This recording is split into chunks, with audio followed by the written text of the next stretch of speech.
Assalamualaikum warahmatullahi wabarakatuh. Alhamdulillah, kemat siang para sedulur-sedulur yang saya cintai. Para sedulur, beberapa waktu yang lalu saya sempat merasa kaget dan surprise ketika melihat sebuah tayangan video di YouTube teman-teman. Yang tayangan tersebut berupa wawancara terhadap seorang pelatih legendaris di Eropa ya, yang pelatih yang memang kemudian memiliki pengalaman yang luas, yang pernah melatih beberapa klub-klub top di Eropa seperti Barcelona, yaitu Sir Louis van Gaal ya. Louis van Gaal ini pelatih berkebangsaan Belanda yang memang pernah melatih klub-klub top di jajaran elit Eropa. Apa yang bikin saya surprise atau kaget? Jadi ternyata Louis van Gaal ini ketika diwawancarai tentang apakah beliau bersedia ataupun tertarik kalau kemudian untuk melatih timnas sepak bola Indonesia, jawabannya mengagetkan ya. Dia mengatakan kalau memang ada ketertarikan dan kecocokan, mengapa enggak gitu kan, apalagi setelah kemudian dia juga mengetahui bahwasanya banyak pemain keturunan, pemain mix antara Indonesia dan Belanda yang kemudian memperkuat saat ini, memperkuat timnas sepak bola Indonesia. Yang jelas teman-teman, yang saya bikin kaget ini pelatih-pelatih yang luar biasa ya. Biasanya pelatih juga kalau negara-negara kayak Indonesia kan belum begitu terkenal, apalagi dengan peringkatnya yang di atas 100 itu peringkat FIFA-nya itu teman-teman. Pastinya mereka juga akan mempertimbangkan gitu kan, melatih negara-negara yang peringkat FIFA-nya sangat jauh gitu kan.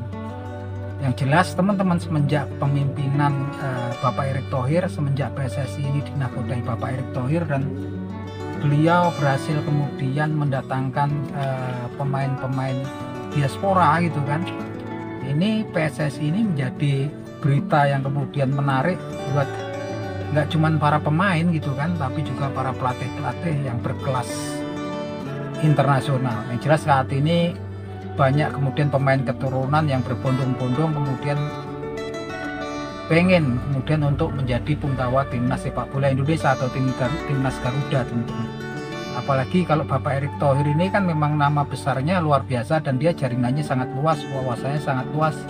Apalagi beliau pernah memimpin sebagai salah satu pemegang saham terbesar daripada Inter Milan, salah satu jawara ataupun klub yang memang papan atas Liga Serie A Italia teman-teman. Yang jelas semenjak kepemimpinan Bapak Erick Thohir, dan memang ini kemudian nggak cuman para pemain, ternyata para manajer ataupun pelatih top kelas dunia menyatakan ketertarikannya untuk melatih timnas kita teman-teman. Nah teman-teman, kalau kita lihat memang tampilan-tampilan timnas kita terakhir-terakhir ini, memang saya sendiri juga merasa agak aneh ya teman-teman. Apalagi terakhir ketika timnas kita jumpa dengan timnas China, bukannya saya ngerasa lebih pintar, nggak mungkin lah kalau kemudian lebih pintar dari STY. Jauh, kita cuman pengamat, kita cuman fan timnas sepak bola. Tapi timnas sepak bola wajar dong kalau boleh kritik. Kita ini kan juga pemain ke-12 daripada timnas. Kita rajin kok nonton timnas. Saya dari kecil tuh nonton timnas tuh, walaupun timnas itu kalah-kalah terus ya tetap aja nonton terus, walaupun mainnya dikurung gitu habis juga tetap nonton terus, karena itu rasa kebanggaan saya untuk menonton timnas sepak bola kesayangan saya gitu kan. Yang jelas memang beberapa waktu terakhir memang saya juga ngerasa aneh, apalagi ketika berhadapan dengan timnas China ini. STY menunjukkan menunjukkan inkonsistensinya ya teman-teman. Taktik-taktiknya, strateginya saya pikir juga membahayakan timnas. Kenapa gitu kan?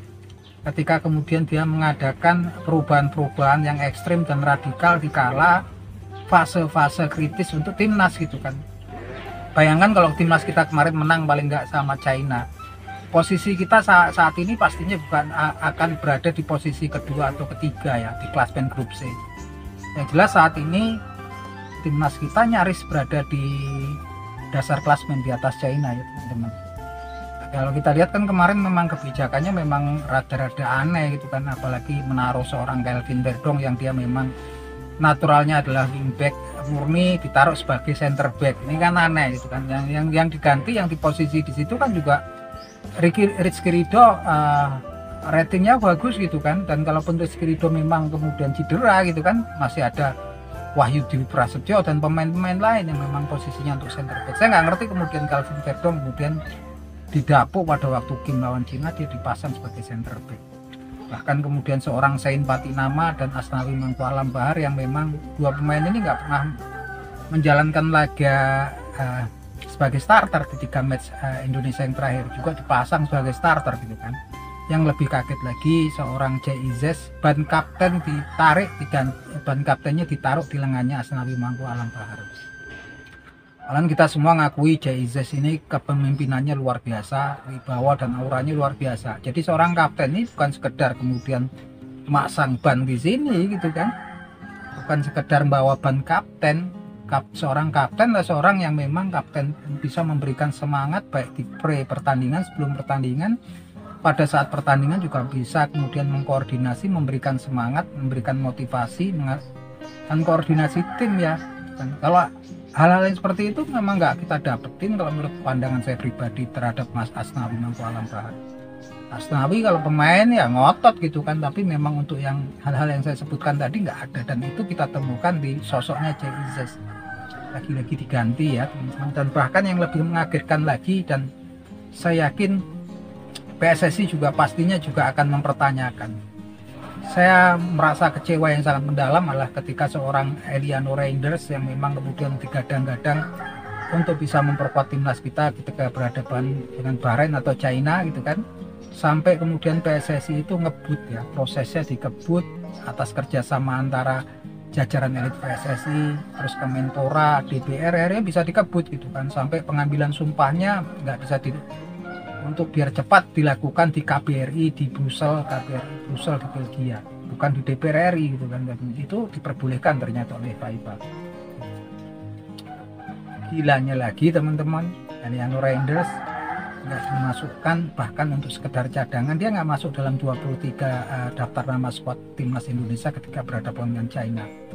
Nah teman-teman, kalau memang kemudian hasilnya ya seperti itu gitu kan, ini kan memang taktik-taktik yang begitu radikal, dan sepertinya juga jajaran elit PSSI juga mempertanyakan hal tersebut, tapi jawabannya adalah taktik dan strategi. Nah, ini kan yang memang kemudian nggak mempan. Nah teman-teman, di bulan November ini lagi-lagi timnas kita menghadapi fase yang sangat krusial, yaitu menjamu Blue Samurai atau timnas Jepang dan Elang Hijau atau Saudi Arabia. Dua tim yang memang permainannya jauh di atas kita kemampuannya, baik skill ataupun fisiknya, dan juga peringkat FIFA-nya pun kita jauh gitu kan. Dan kalau kemudian kita nggak sampai kemudian nggak bisa mendapatkan poin di 2 laga di bulan November ini, tampaknya ada kemungkinan timnas kita kemudian akan menghuni dasar classified grup C gitu kan. Dan artinya memang kemungkinan besar pupus sudah harapan dari 75% penghobi sepak bola dari 280 juta penduduk Indonesia. Saya nggak ngerti, yang jelas memang kita semua masih berharap pada STY, tapi toh kalau kemudian STY kemudian tampilannya juga nggak bagus ya, saya pikir PSSI sudah saatnya menerapkan evaluasi. Karena memang nggak perlu takut saat ini PSSI, nggak sekedar pemain top gitu kan. Banyak pemain-pemain saat ini yang tertarik, pemain-pemain yang di Liga Elit Eropa, bahkan belum lama ini kan memang Jairo Ritwolf kan, yang di Royal Antwerp Belgia ini juga sudah menyatakan ketertarikan gitu kan, dan memang sudah sangat dekat prosesnya ya. Kita harap juga pemain sekelas Jairo Ritwolf yang pernah memperkuat Crystal Palace ini, dia dibutuhkan karena dia midfielder.